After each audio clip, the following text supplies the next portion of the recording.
Okay, so you have your homework 1 now. There's a problem on homework 1, problem 6, where you're asked to derive the heat equation in cylindrical coordinates. So those words probably don't mean very much to you right now, but in about 20 minutes they should.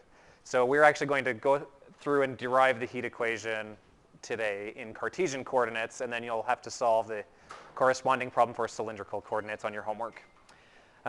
So we've talked about different types of problems that you can solve. We had a couple of example problems in the last lecture. Remind me, what are the 2 types of problems we've looked at solving? Yeah. The rate? Oh. Great. Yeah, problems that you're solving for the rate, the flow of heat through a medium. Great. And so how do we solve those rate kinds of problems? So what? Solving for flux. Solving for flux or the rate of energy flow. Those would be kind of analogous. Yes. So we would use one of the 3 rate laws that we've covered so far that we've introduced. So it would be Fourier's law for conduction, Newton's law of cooling for convection, and then the Stefan-Boltzmann law for radiation. So when you're asked about a rate, you'll typically be applying one of those rate laws. What's the other type of problem that we've worked on? Okay, a problem where you need an energy balance. So often you'll be asked, and certainly a heat transfer problem could ask for a wide range of things, but you can typically look at your system, draw a boundary around your system, and then get into energy accountant mode where you're looking at how much energy is in my system at a certain time, how fast is energy coming in by applying the rate laws, how fast is energy going out by applying the rate laws. Then you end up with an equation or a system of equations, which you can then use to solve for your unknown or multiple unknowns. So I forget exactly the problems we solved last time, but if you're asked to solve for like an intermediate temperature, and you don't know what that temperature is, you would start with an energy balance, and you would come up with this nice algebraic equation. And if that temperature is unknown, hopefully you'll end up with one equation and one unknown, and it's just a simple algebraic calculation. Okay, so with that introduction, we're going to look at the heat equation, which is going to be kind of a different type of problem that we'll solve, but at its core, it's an energy balance problem. So the heat equation is a partial differential equation where temperature can vary in space and in time. So it's an energy balance, but it's an energy balance applied at a differential level. So you get this differential equation. So when you solve it, the solution to the heat equation is another equation, and you can use that equation to characterize a temperature profile through a solid or through a stationary fluid. So it may take you a few lectures and some homework problems and maybe some exam problems to internalize this, but I'm going to go through this derivation to help you understand where this equation comes from. And then as we get into chapter 3, you'll have lots of opportunities to apply the heat equation. So I want to warn you that the heat equation looks kind of ugly and kind of intimidating, and it sort of is, but we're going to make it much, much easier by having this good engineering knowledge and understanding of the actual problem, making assumptions so that we can neglect certain terms in the heat equation. And at the end of the day, the problems we solve are not that mathematically intense. They're reasonable in terms of math, but I would say where most students struggle is sort of the conceptual understanding of what they're trying to solve. So we want to really focus on the concept. Okay, so the heat equation I mentioned is used to solve for a temperature profile throughout a solid. So if we had, just to keep this simple, let's say we have one big giant cube of material. Let's say it's concrete or wood or something. So if we heated up that big giant cube on one corner, we're going to expect there to be different temperatures throughout the cube, right? We're going to expect higher temperatures down here in this bottom corner and lower temperatures the further away you get from your heat source. So we want to figure out, okay, well, how do we characterize or how do we solve for what the temperature is throughout that entire cube? So the way that we would approach this is by first going inside the cube. Well, actually, first we would break this thing up into a lot of smaller kind of imaginary little cubes. And we could do an energy balance on one of these guys just in the center of this big block of mass. We could do an energy balance on it, characterize the rate of accumulation of energy, also how fast energy is getting in and out. And then for every little block that's inside of this, that same basic functional form of the equation will exist. So we would come up with, let's say we broke this big cube up into 100 smaller little cubes. We would come away with 100 equations that we could solve for 100 different temperatures, and then we would have an idea of how the temperature changes throughout this thing. If we wanted to get even more resolution than 100 cubes, then we would just shrink these individual cubes down to an infinitesimally small cube, and then we'd basically have continuous resolution for our temperature profile. So that's the basic approach we're going to do, is we're going to pull out one of these smaller cubes, and we're going to do an energy balance on it. Then we're going to take the limit as the dimensions of that approach 0, and that'll leave us with the heat equation. Any questions there? It's an important concept, and I may have several different ways of explaining that over the course of the next few weeks, but I hope this will start to sink in. Okay, so we're going to blow up this cube, and we're going to take a look at one individual little chunk of our big, larger mass. Okay, so let's now look at one piece of this cube. So again, it's just in the center. Oops. It's just in the center of a much larger block of mass. And let's give it some dimensions. These are just going to be sort of arbitrary dimensions, but we'll try to pick ones that help us. So this width, let's say it is delta x on that side. It's delta z on this side. And then going into the screen is going to be delta y. Okay, so that's the size of this little imaginary cube that's embedded within a much larger mass of stuff. Okay, so we are going to have energy coming in and out of this thing. What mode or modes of heat transfer do you think are appropriate here? I heard conduction. Great. How about convection and radiation? Say that again? Oh.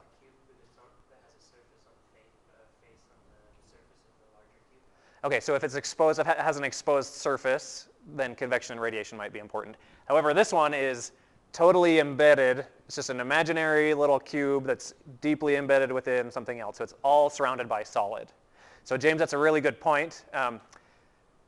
The one on the surface, this cube might be, the big large of mass might be exposed to other forms of heat transfer, but if it's deeply embedded within a solid, then conduction is the only way that energy can get in and out. Any questions there? Okay, so there are 3 dimensions here, so energy can be coming in and out of this in 3 dimensions. So we are going to first give ourselves a coordinate system. So these are Cartesian coordinates. That's a z. Okay, so I'll try that again. All right, so we have our x, y, and z coordinates. So any energy flowing in the x direction is going to flow in and out of the x direction. Same with y and z. So we have this little tiny cube, and we're going to break it down into 3 dimensions that heat is going to be flowing through it. And ultimately, we'll shrink this cube down so small that you would actually, that becomes a really good approximation. So what I mean to say by that is we wouldn't worry about the corners being different because we'll shrink it down so small that it doesn't really have corners anymore. It's just an infinitesimally small point. Okay, everyone following me here? Okay, so we're going to have energy flowing in through this face from left to right. Let's call that, let's keep it in terms of flux actually. So let's call that Q sub x flux. So we're also going to have energy flowing in from the bottom, and let's call that Q sub z. And then we are also going to have energy going through that front face. Let's call that Q sub y. Okay, so we think we can characterize these fluxes. So we have x going this way, z going up, and y going into the front face of that cube.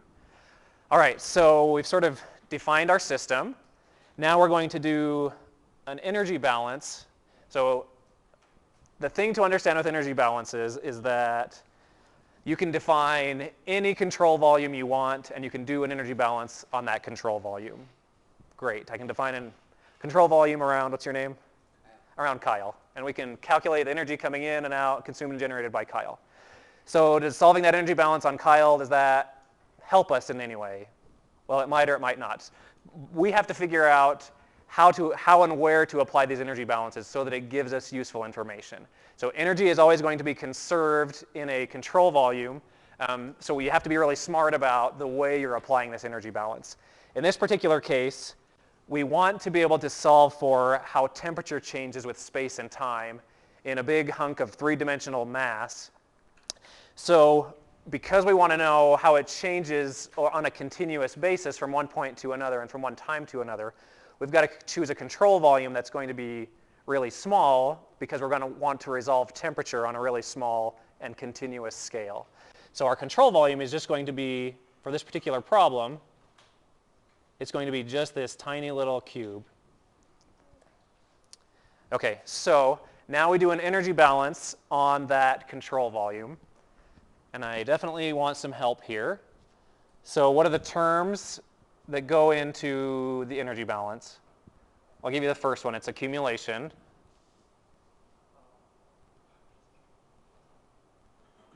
All right, so we want to know the rate at which how fast energy is being accumulated or depleted from this little cube. Okay, what are the other terms? In, great.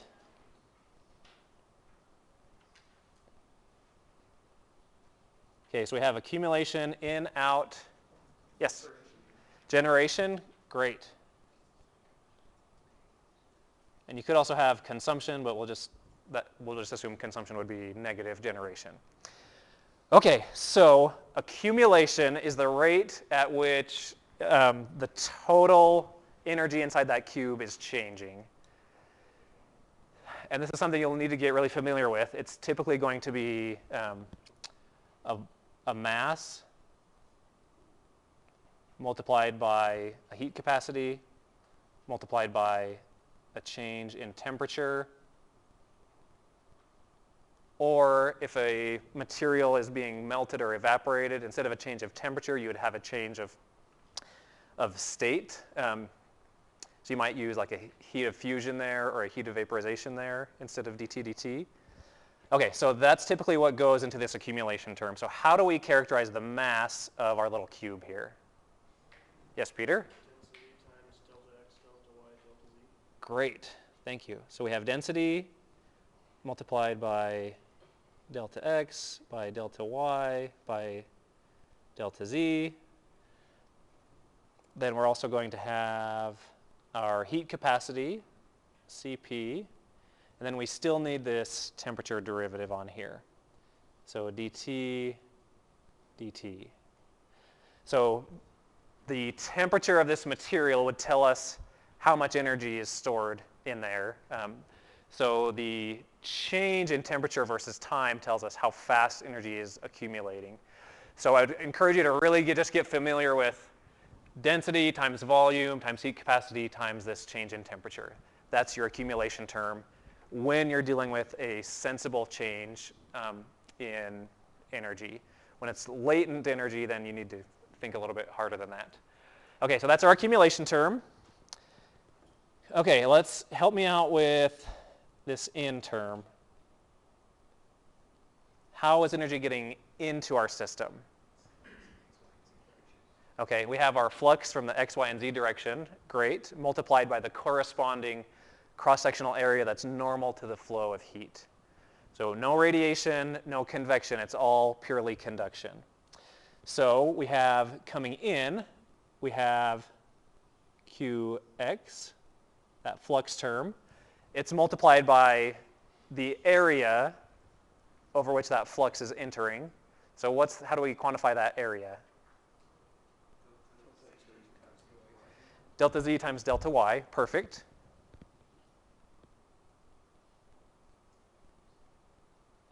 Okay, man, I don't know why it keeps doing that. Okay, then we're also going to have a y term, and I'm just going to do these to save space. So the y term is going to be multiplied by the area delta x times delta z. All right, I've got to figure out what I'm doing wrong here.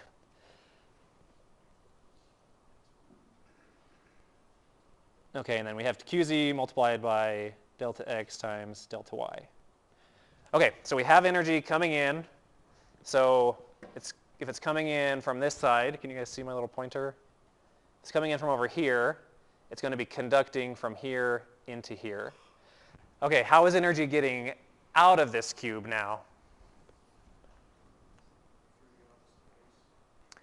Okay, through the opposite face. Great. So we would then go in and say, let's call this one Q, this flux measured at x plus delta x. This is a subscript. What's the corresponding area here for heat transfer? It's going to be the same, delta z times delta y. Great, and then we do the same thing down here.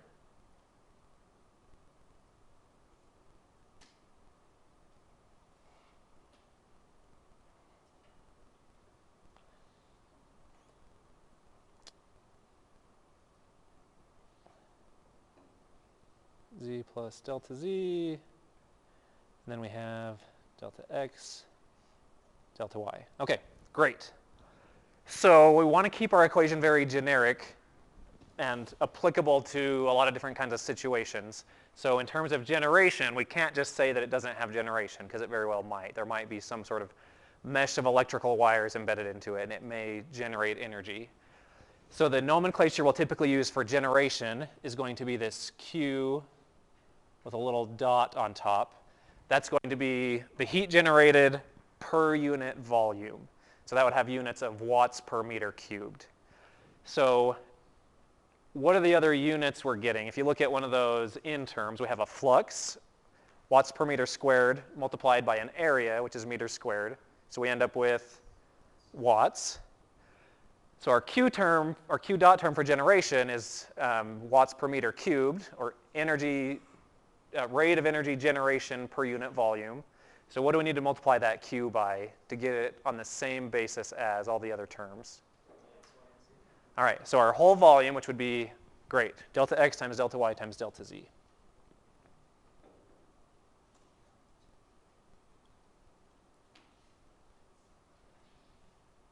If you can't tell, I like writing on the board a lot more, but doing this for your benefit so you can see these on the video later. Okay, so we've got all of our terms. So now we can go through and divide everything by delta x, delta y, and delta z. So that would leave us with rho Cp times dt is equal to in. And I'm going to do a little bit of rearranging here. So our in terms becomes Q measured at x, the flux, okay, minus Q at x plus delta x, flux. So that whole thing is now going to be, we've divided through by volume, so we get this divided by delta x term. Any questions there? Okay, so we have this similar for y and z.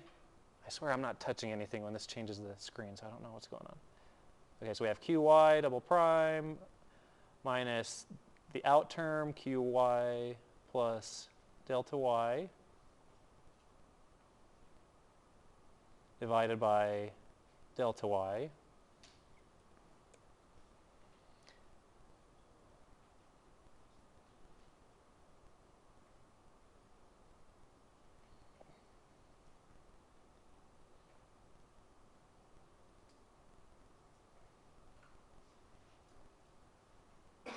And then we just have our generation term, our volumetric generation term. Everything else, the volume totally divided out of it, so it's just that one simple scalar term. Okay, so let me ask you, what do these terms remind you of? Okay, if you think to the definition of a derivative, the definition of a derivative is actually, if we wanted to take the derivative of qx, we would actually flip this, and we would take the limit as delta x approaches 0, and we'd be left with the change in q divided by the change in x. So because these are flip-flopped, we're going to see a negative sign here. Okay, so now our next step is we take the limit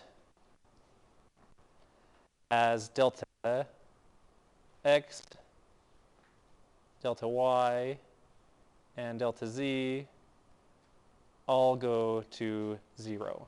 So we've drawn this sort of arbitrarily small little cube, and now we're officially taking that cube and shrinking it all the way down to 0. So it basically represents an infinitesimally small little cube, and that's going to transform this equation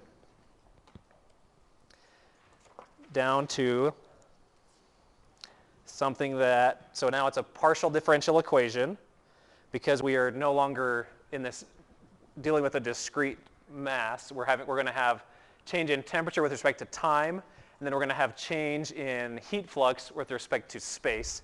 So because we have changes with respect to time and space and multiple dimensions in space, this is a partial differential equation now. So we get rho Cp times the partial of temperature with respect to time. That's equal to the change in flux in the x direction with respect to x plus the change in flux with respect to y. Yeah, thank you. Those are negative. Thanks.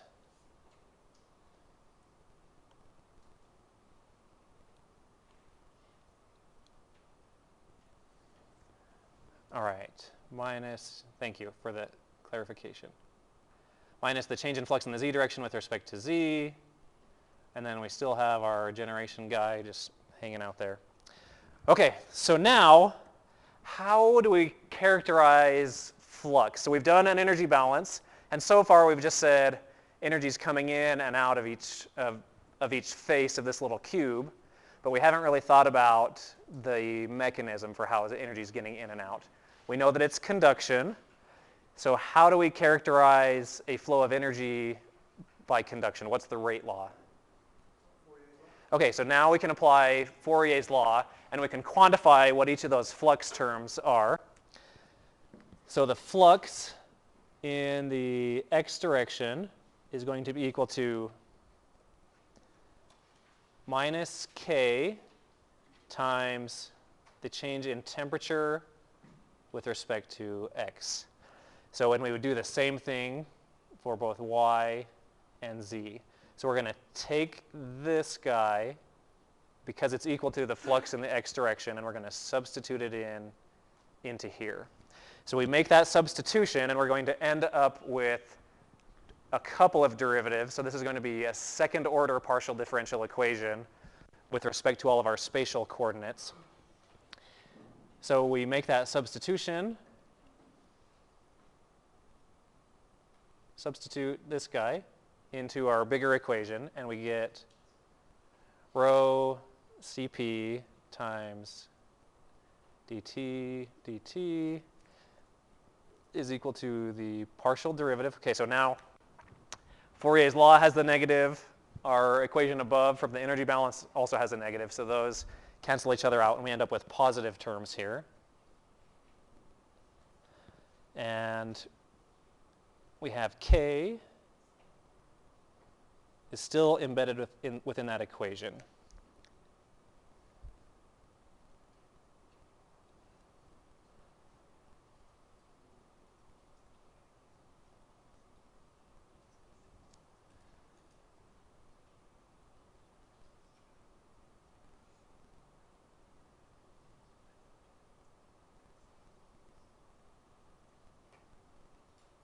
Okay, so this equation is known as the heat equation, or the heat conduction equation, or the heat diffusion equation. This is an equation that, raise your hand if you think this thing looks scary and intimidating. All right. Well, some of you are not that intimidated. That's good. We're going to make it look a lot easier by making certain assumptions about it. So there's a reason that K, so remember what K is? Who remembers what K is called? The thermal conductivity. So that is a property of the material. So K, the reason we don't pull it out of the differential is because K could actually be a function of our spatial coordinates. You could have a material that changes in thermal conductivity with respect to space. It could also be a function of temperature. So we can't just pull it out of the equation. But often, when we know that the material has a constant thermal conductivity,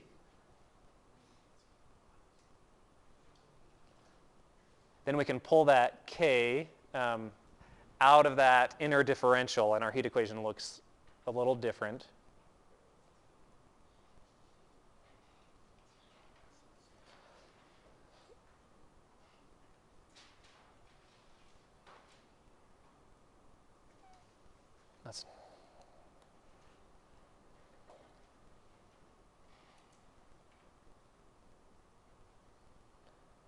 And I promise you this is going to be one of the only long derivations that I do, but it's important to understand. We'll use this equation quite a bit, so it's important to understand where it comes from.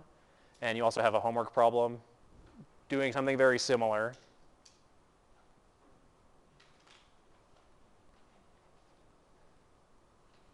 Okay, so that's how the heat equation looks with constant thermal conductivity. All right, any questions about that derivation? Yeah, Nimdo. The step that says substitute, I'm just a little bit lost about what we substitute. Okay, so we started off our energy balance just taking generic heat fluxes, just assuming heat's coming in through the left face and through the bottom face and through the front face, and we just called those fluxes Qs. So then in order to quantify those actual Qs, then we would use our rate law, which is Fourier's law. So we just substituted Qx double prime equals minus K dt dx. We just substituted that up into that partial derivative. So you're just getting, this term shows up here basically in place of the Q. All right, so we're going to have a lot of different ways to apply the heat equation over the next couple of chapters in conduction. It's a very important equation. It gives you just a whole lot of information. So by solving this equation, you would know how temperature is varying in 3 dimensions and in time. So you could basically make a movie or make a really detailed 3-dimensional plots of how temperature is changing through a surface. It's a very powerful equation. And there are lots of tips and tricks that we'll go through for how to apply this in different scenarios. Okay, so just to summarize, the heat equation is a differential equation whose solution provides the temperature distribution in a stationary medium, so a solid or a stationary fluid. It's based on applying conservation of energy to a differential control volume through which energy transfer is exclusively by conduction. So James pointed out, if you're on the surface or the edge of this big lump of mass, you're going to have another term that you have to deal with where heat is getting in or out by convection or radiation. That is called a boundary condition. So we'll have boundary conditions that help us deal with the edges of this thing, but the heat equation itself tells us what's happening on the inside entirely. So we'll use this heat equation, and then we'll need boundary conditions and initial conditions to solve it to get something useful. Okay, so we also have the heat equation for radial systems. So for cylindrical coordinates, remember we looked at applying Fourier's law to different coordinate systems, and the law looked a little bit funkier. It picked up some extra terms. So those get compounded a little bit when you're looking at a radial system, but the approach is basically the same. So for a cylindrical system, instead of doing a perfect little cube, you're going to pull out what's called a shell, a little rounded piece of that cylinder, and you're going to look at these different dimensions. So in this case, instead of energy flow in the x, y, and z direction, we're going to have energy in the z direction. That is often called the axial direction because it's going along the axis of the cylinder. We're going to have energy flow in the radial direction, which is the one coming through this shape and outward. And then we're going to have energy flow in this phi direction, which is the one going around. And you just, if you'll notice, we pick up these extra terms because we apply that little bit different version of Fourier's law to our system. So you guys will basically do the same kind of thing that I just did for homework problem number 6, but with these different coordinates. So you'll start with an energy balance, you'll apply Fourier's law, you'll take the limit as all your spatial variables go to 0, and you should end up with something that looks like this.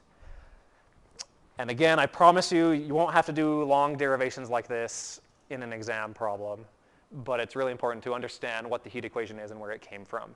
So at its core, it came from an energy balance.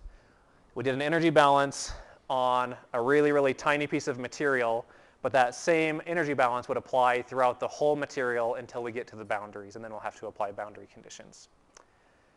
Any questions there? So really, when we solve problems that use the heat equation,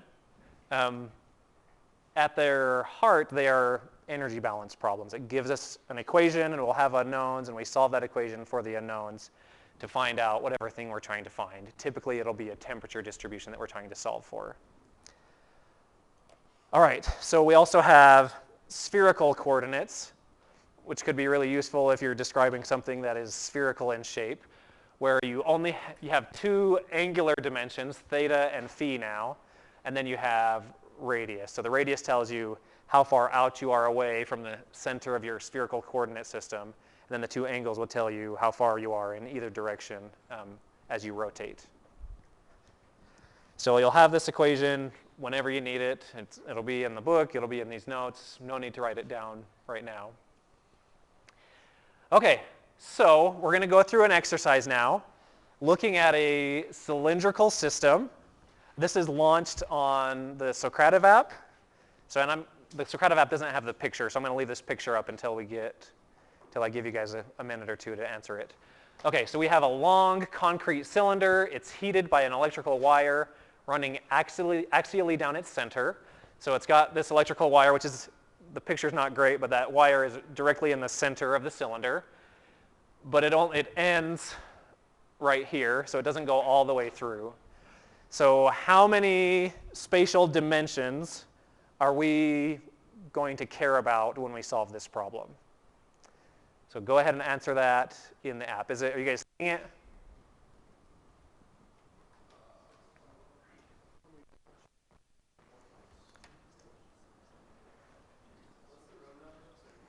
It is POW 3453.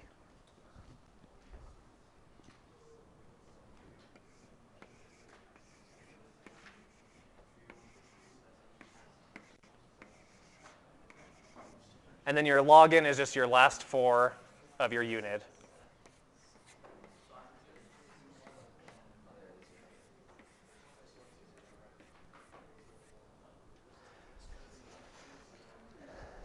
Okay, did you answer it?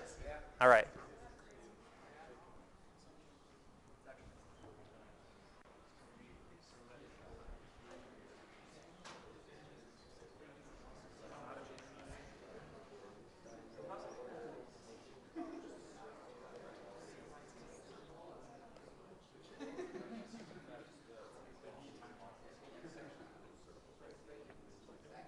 Okay, we got a bunch of good answers now. I'll go till we get 40 answers. Okay, so how many dimensions do we care about? All right, so most people said 3 dimensions, 3 spatial dimensions. A couple of you said 4 dimensions. I'd love to hear about this 4th dimension that you've tapped into. So you certainly have time, but the problem specifically asks which spatial dimensions. Okay, so let's go back and look at the problem again. Okay, so So we want to think to ourselves, how is temperature varying? So first let's look at the z direction, which is axial. Do you expect temperature to be changing going in this direction? Yeah, absolutely. It's certainly going to be hotter on this end and cooler on this end. So that means that our term with this dz dt term will be non-zero. So we want to keep that term. Okay, how about radially? So going from this rod, the wire going outward, is temperature going to vary in that direction? Okay, certainly. We would expect temperature to be higher right around the rod and then gradually get cooler as it approaches the edge. So our dTdr term is certainly going to be non-zero. We're going to have a temperature gradient in the r direction. So we're going to want to keep that term. Okay, how about the phi direction? That would be looking at temperature variations going angularly. If we went around the cylinder on this phi angle, would we expect there to be temperature variations in that direction? So no, so why not? Because due to symmetry. Symmetry, perfect. Okay, so that would be a very good approximation, that we expect this thing to be symmetrical going around. So that means dt d phi is going to basically be 0, or at least we can make a strong case that that's a good assumption. So we can get rid of that term. So that would mean 2 dimensions would best characterize this. So we could characterize this as like a rectangular slice down the center. Rectangular, yeah, sort of. We would want to solve for temperature as a function of z and as a temperature of r, and not phi necessarily. That would become a 3-dimensional problem. And we will basically never deal with 3-dimensional problems in this class. We don't get into solving for the temperature profile with respect to angles for the most part. We make our system a lot simpler.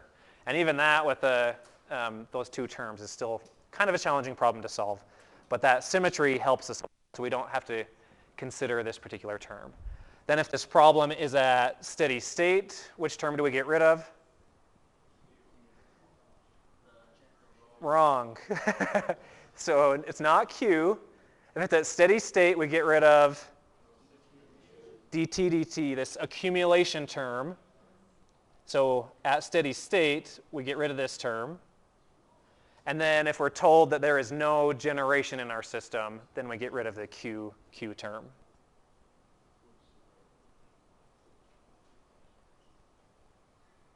So this generation term, so really, the way this problem is pointed is asked, that wire would be, you could approximate that thin wire being approximately dimensionless. So that would not be a generation term. That would be more like a boundary condition at the center of this thing. So generation would mean that generation is happening throughout the entire mass of this concrete block. So it's kind of semantics a little bit, and you certainly could represent this as generation if you wanted to get creative. I'm just trying to show you, under the right circumstances, due to symmetry, we can get rid of the dt d phi terms, and then if there's no generation, we get rid of Q, and if it's at steady state, the temperature versus time is no longer changing, so we can get rid of that term as well. Any questions here? Okay, so this term is still our accumulation term, except it's just been divided through by volume. So remember, the accumulation term is going to be volume times density times heat capacity times the change in temperature with respect to time for most problems, unless there's a phase change happening. Okay, let's try another problem. And I'm going to have to go launch this one. So good job. So most of us got it wrong, and that's totally fine. We're kind of wrapping our heads around this problem, but B would be the right answer. Those 2 dimensions, axially and radially, would be the 2 dimensions that we care about, and the others we can neglect. Okay, so now we're going to look at a different problem, which I'll show on the PowerPoint. So a hot metal sphere at a uniform initial temperature is dropped into a tank of a cooler quench oil. So the quench oil is cooler than the hot sphere at a uniform constant temperature. So the oil is at a constant temperature of 280 at time t equals 0 seconds. So at time t equals 30 seconds, I'd like to determine the temperature distribution in the sphere. How many dimensions should be used to model the system? And assume we're going to assume that the sphere is just hanging somehow. It's not sitting on the bottom of the tank. Yeah, Peter. Spatial dimensions only. This is spatial dimensions only.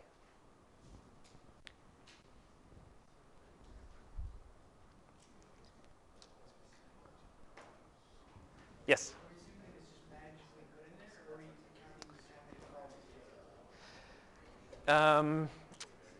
Magic is fine. It would be dropped in. You would sort of neglect the time of it falling, yeah. But assume everything is happening around it. The convection, so it's going to be convecting on the boundaries. That convection is going to be happening uniformly over the whole surface of the sphere.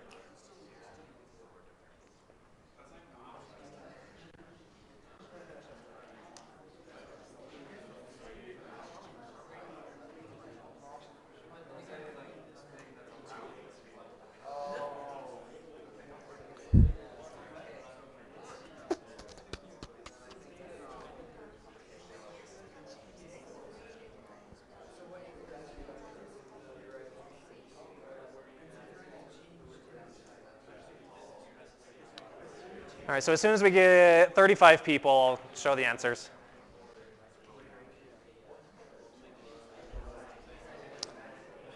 All right. Okay, so the vast majority said one dimension. Only one dimension is good enough. Does anyone want to explain that answer? Peter? We have symmetry around every single concentric spherical shell. Great. Yeah, so everything's happening uniformly around the surface of this thing. So there's no reason to suspect that temperature is going to be varying in the theta direction or in the phi direction. It's only going to be varying the further you get out from the center. So this is actually a one-dimensional problem, which is much, much simpler than a three-dimensional problem. So it's something to wrap your head around, although a sphere is quite obviously a three-dimensional object. By using spherical coordinates, where we're tracking temperature distribution with respect to distance from the center, that transforms this three-dimensional object into a one-dimensional problem to solve. So we could still get a temperature profile telling us how does temperature vary with the radius away from the center of the sphere without having to worry about those other things. Okay, now think, just for fun, let's think about that same problem in Cartesian coordinates. So how many dimensions, if you were using Cartesian coordinates, how many dimensions would you need to characterize this problem? You definitely need all three dimensions in Cartesian coordinates because it's going to be varying, let's say, if this is x, it's going to be varying in the x direction. If this is z, it's going to be varying in the z direction. And it's also going to be varying in the y direction. So in Cartesian coordinates, this is an extremely, extremely difficult problem to solve. But in spherical coordinates, it's a pretty easy problem to solve. So it's important to use the right coordinate system and to make these assumptions on what's important. So let's go back and look at our equation. So we can nix this term as well as this term. This problem is a little bit more defined than the last one. So we're not told anything about generation. So let's assume we can forget about generation. How about this term? Do we want to get rid of this term? No, why not?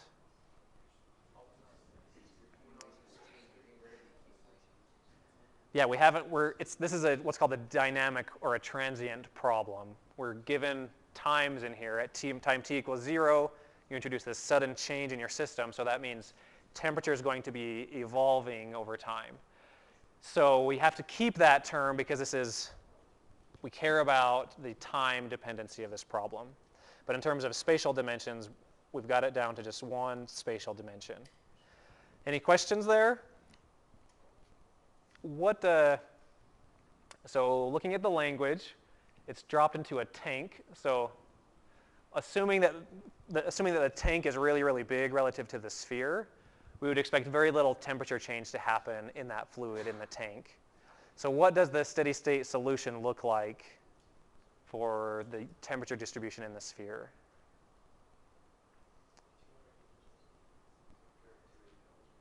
Sorry? Oh. Yeah, eventually, because the fluid all around it is at 280 Kelvin, eventually the sphere is just going to cool down to be the same temperature as the tank, and so it's just going to reach 280 Kelvin. That is called thermal equilibrium. So heat transfer basically stops because everything is at a uniform temperature, the sphere and the oil. So there's no more driving force for heat transfer when that happens. So it's both a steady state and a thermal equilibrium, which are two very different things. In this particular case, they would be the same, but you can also have a steady state and have your system not be at thermal equilibrium, and we'll cover problems like that later. Okay, so good job, guys. So there are certainly special cases of applying the heat equation. So this is back to our plane wall system. So one-dimensional conduction in a planar medium with constant properties. The equation reduces down to this, where that alpha is our thermal conductivity divided by the density and the heat capacity. That is called the thermal diffusivity, and that is a material property. So that thermal diffusivity, represented by alpha, it makes the equation look a little bit cleaner. That's also going to tell us a lot about how fast heat will propagate through. So if we have a material that has a really, really high thermal conductivity, so K being very big, so when K is really big, that's going to make alpha really big, and that means heat is going to propagate through that material very quickly. This bottom term, rho Cp, is related to the thermal mass or the thermal inertia of our system.